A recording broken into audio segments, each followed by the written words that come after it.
Hello guys, in this video I am going to show you how to delete your account in the Quizlet application.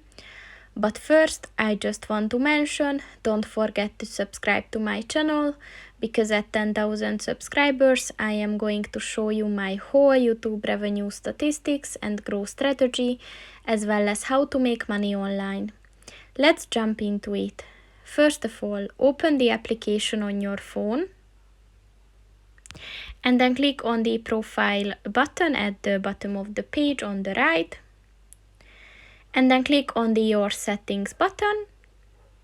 And if you scroll down, look for the delete account button and click on that. And then you just have to sign in to confirm that it's you who want to delete the account. And then just click on the delete account button to confirm it. And that's pretty much it for this video, guys. See you in the next one. Goodbye.